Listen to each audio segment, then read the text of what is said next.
हरे कृष्णा। राधे राधे। ओम नमो भगवते वासुदेवाय नमः।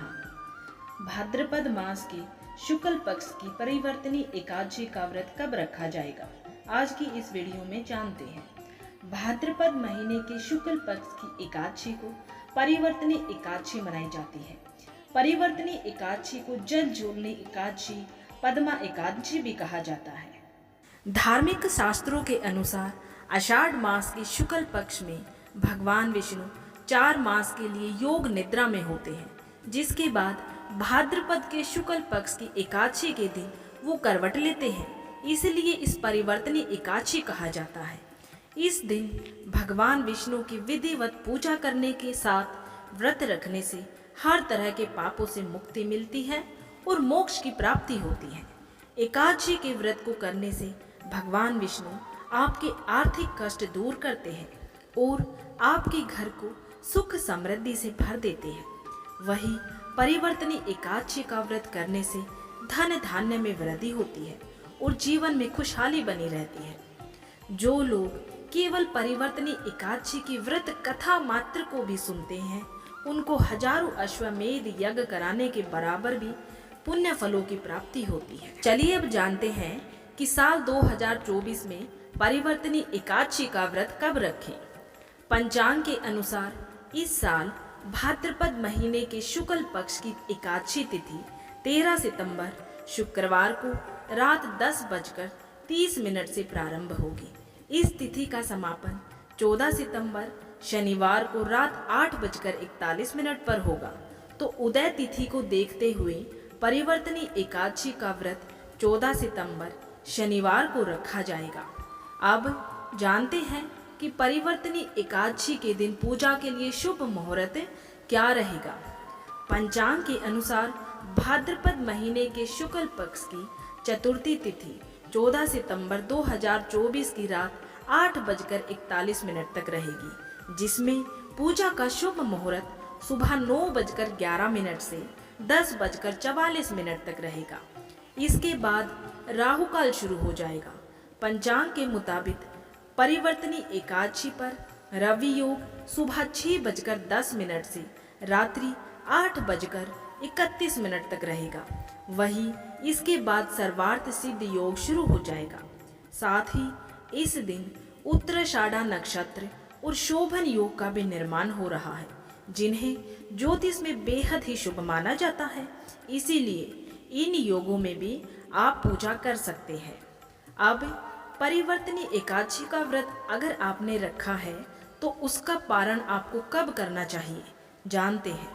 एकादशी व्रत का पारण अगले दिन सूर्य उदय के बाद किया जाता है। एकादशी व्रत का पारण द्वादशी तिथि समापन होने से पहले करना बहुत जरूरी होता है।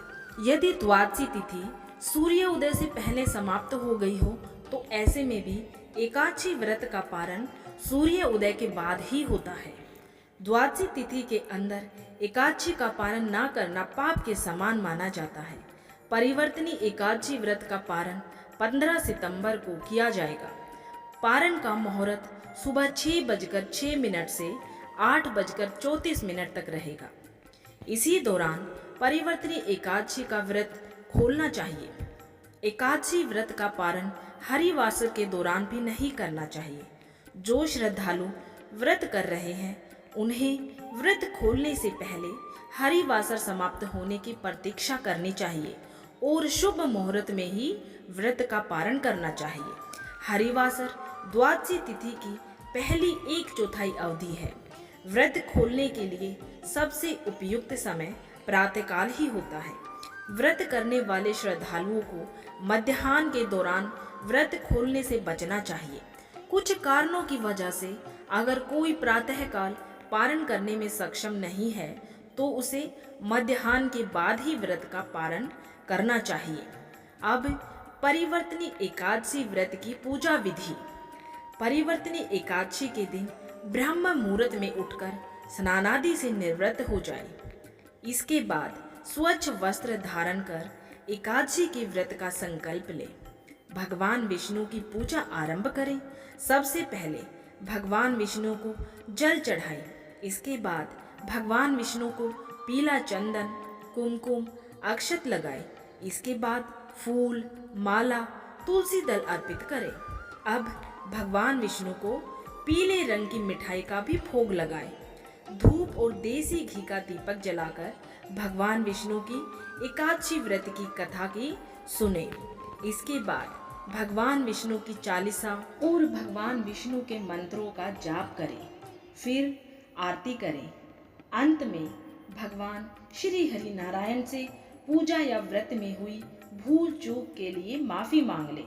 अब चलिए एकादशी माता की अति ही पावन कथा का श्रवण करते हैं। भगवान श्री कृष्ण ने धर्मराज युधिष्ठिर को एकादशी माता के जन्म की कथा सुनाई थी। एकादशी कथा के अनुसार सतयुग में मुर नामक एक दैत्य था जो बेहद बलवान था। उस राक्षस ने इंद्र, आदित्य, वसु, वायु, अग्नि आदि सभी देवताओं को पराजित कर दिया था। परेशान होकर सभी देवताओं ने भगवान शंकर के सामने सारी बातें बताई। तब भगवान शिव जी ने कहा, हे देवताओं, तीनों लोकों के स्वामी, भक्तों के दुखों का नाश करने वाले श्री हरि नारायण की शरण में जाइए। वो ही आपके दुख दूर कर सकते हैं। भगवान शिव जी के कहे अनुसार सभी देवता भगवान विष्णु के पास पहुंचे और उन्होंने अपना दुख बताते हुए कहा कि हे प्रभु, राक्षसों ने हमें पराजित करके हमारा स्वर्ग छीन लिया है। आप उस राक्षस से हम सबकी रक्षा करें। भगवान विष्णु ने देवताओं को चंद्रावती नगरी जाने को कहा। उस समय राक्षस मुर सेना सहित युद्ध भूमि में दहाड़ रहा था।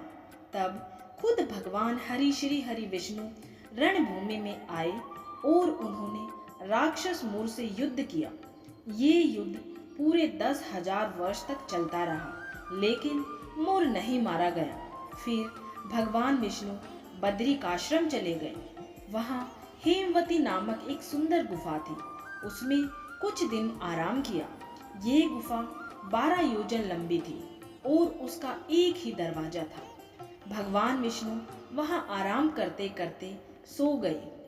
दैत्य मुर भी भगवान विष्णु के पीछे पीछे उस गुफा में आ गया और भगवान श्री हरि नारायण को सोया हुआ देखकर मारने की सोचने लगा। तभी भगवान श्री हरि नारायण के शरीर से उज्जवल कांतिमय रूप वाली एक सुंदर देवी प्रकट हुई। देवी ने राक्षस मुर को ललकारा, युद्ध किया और उसे तत्काल मौत की घाट उतार दिया। भगवान विष्णु जब अपनी निद्रा से जागृत हुए तो सब बातों को जानकर उन्होंने उस देवी से कहा कि आपका जन्म एकादशी के दिन हुआ है, अतः आप उत्पन्ना एकादशी के नाम से पूजी जाएंगे। आपके भक्त वही होंगे जो मेरे भक्त हैं। तो इस प्रकार से एकादशी माता की कथा संपूर्ण हुई। बोलिए एकादशी माता की जय। श्री हरि नारायण भगवान की जय। ओम नमो भगवते वासुदेवाय नमः। अगर आप सभी को एकादशी माता की कथा पसंद आई है और ये जानकारी अगर अच्छी लगी है तो वीडियो को औरों को भी शेयर करें ताकि दूसरे भी इसका लाभ उठा सके और ऐसी ही धार्मिक अपने सनातन धर्म से जुड़ी कथाएं, व्रत, त्योहारों के बारे में संपूर्ण जानकारियां प्राप्त करने के लिए चैनल को सब्सक्राइब जरूर कर ले।